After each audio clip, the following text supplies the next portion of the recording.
10 miesięcy po zakończeniu rozwoju Minecraft Dungeons twórcy raczej nas poinformować, że tak, to już był koniec oraz pochwalili się, że w grę zagrało 25 milionów osób. Na pierwszy rzut oka nikt nie miałby wątpliwości co do rzetelności tych informacji, natomiast jak zestawimy to z innymi danymi, no to już się trochę robi dziwnie. Chwalili się tak 3 razy, jak mieli 10 milionów, jak mieli 15 milionów, no i teraz jak mieli 25 milionów. Tu macie daty tych postów i w skrócie w 9 miesięcy zdobyli 10 milionów, potem przez kolejne 12 miesięcy zdobyli 5 milionów, co jest w sumie trochę logiczne, bo jakby na początku po premierze gra dosyć mocno upadła i trochę jednak ten przypływ graczy był mniejszy. Także w pierwsze 9 miesięcy 10 milionów, potem w kolejne 12 miesięcy kolejne 5 milionów, a na końcu w 19 miesięcy, czyli ten ostatni okres, kolejne 10 milionów.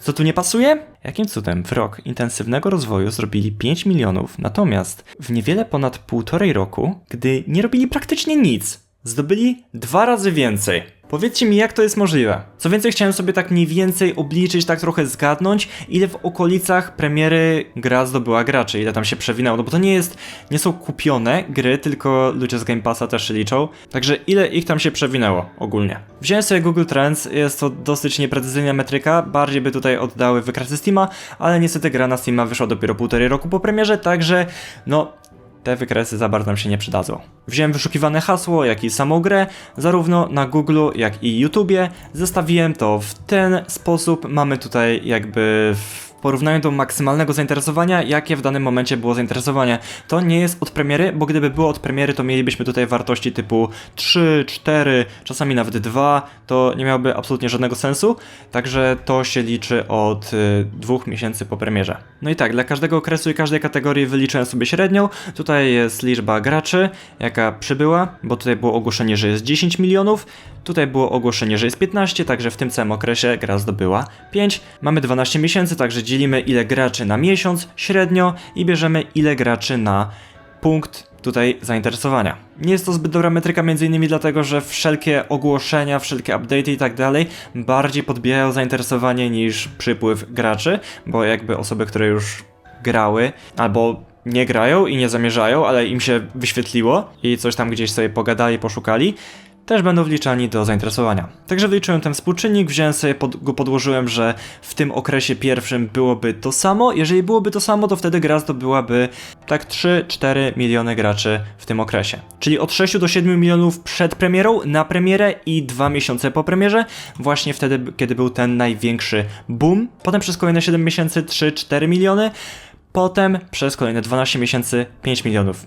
I to jest, wydaje się to w miarę logiczne, w miarę sensownie to sobie powoli spada. To wszystko robi sens. Natomiast co nie robi sensu, to ten ostatni okres. Tutaj tak samo wyliczyłem średnią i wszystko, gracze per miesiąc per punkt i w porównaniu do poprzedniego okresu tutaj mamy o 70% więcej. Jakim cudem przy takim samym zainteresowaniu grą graczy przepływało nagle prawie 2 razy więcej?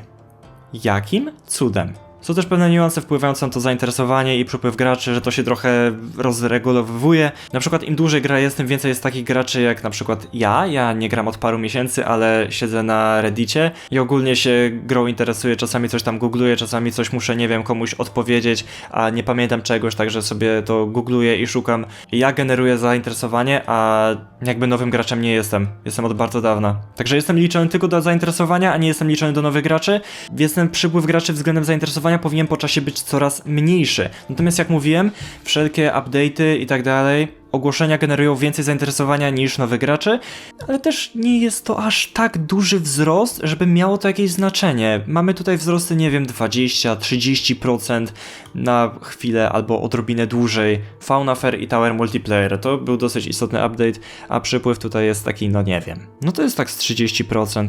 I tak szybko spadła. Miałoby to sens, gdyby była jakaś wielka akcja Game Passowa, że gra byłaby jakoś mocno promowana w Game Passie i przepływałoby dużo nowych graczy, którzy szybko odchodzą i generują jakby nowych graczy, ale nie generują zainteresowania. Jednak nic takiego nie było. Jedyne co, to tam coś było z PlayStation, że chyba gracze PlayStation Plus dostawali grę na zawsze? Albo to po prostu było tam uwzględnione? Nie interesowałem się zbytnio jak to działało, ale jeżeli byłby jakiś taki nagły przypływ wielu graczy nowych, to byśmy to na pewno zauważyli. Jak Ghost Runner był za darmo na Epiku, to po prostu przybyło tyle graczy, na Reddicie był taki wysyp jakiś, nie wiem, recenzji, czy ludzi po prostu nieogarniających czegokolwiek. Typu nie wiem, że to wcale nie jest trudna gra, po prostu jest źle zaprojektowana. Także jeżeli byłby taki duży przypływ, to na pewno byśmy to zauważyli. A nic takiego nie było. Jeszcze inne, w miarę sensowne wytłumaczenie jest takie, że tutaj kiedy ogłaszali 15 milionów, to wcale nie mieli 15, tylko na przykład 17. Oni się troszkę z tym spóźnili, mogli na przykład czekać na jakiś event, na jakieś ogłoszenie, cokolwiek, żeby razem z tym to ogłosić. I rzeczywiście był to event drugi zimowy. I wtedy mielibyśmy to w ten sposób, że tutaj byłoby 8, a tutaj byłoby 7.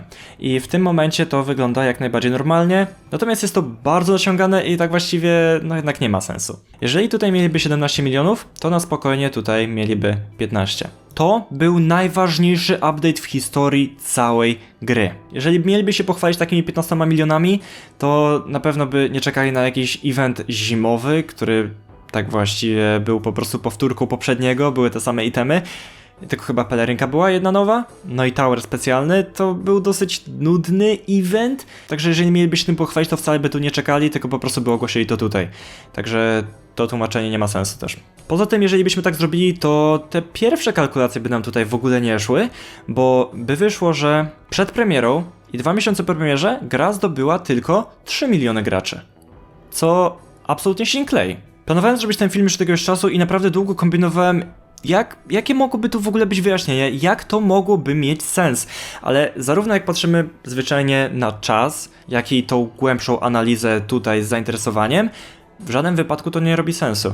Także wydaje mi się, że Mojang nas po prostu okłamał i gra wcale nie miała 25 milionów graczy, tylko, no nie wiem, 22, wtedy byłoby tak, no miałoby to jakiś sens. Nie wiem, myślę, że 21 albo 22 miliony mamy, ale 25? To nie ma sensu. I teraz pytanie, po co mieliby to robić? Żeby zareklamować martwą grę? No, nie wiem, wydaje mi się, że bardziej to ma sens, bardziej robi się takie rzeczy, a raczej nie robi się. Ale bardziej miałoby to sens, gdyby planowali jakąś kolejną produkcję i potem chcieli się chwalić, że patrzcie, nasza poprzednia gra sprzedała tyle. Tylko musiałaby to być jakaś gra właśnie związana z dungeonsami, robiona przez podobnych ludzi, na przykład sequel. Jest szansa, że taki sequel powstaje, jest szansa, że będzie Minecraft Dungeons 2, ale robiłem na ten temat osobny film, także jeżeli się interesujecie tym, to polecam obczaić. A jeśli chodzi o to wszystko, to nie wiem, no jakby wiecie jaki jest Mojang, ja za bardzo im nie ufam, za bardzo ich nie lubię, mam ku temu całkiem sporo powodów i nie zdziwiłbym się, jakby nas po prostu okłamali i tyle. Mogłem coś pominąć, ale uważam, że jest spora szansa, że właśnie tak jest. Także tak, ja was żegnam, do zobaczenia i siema.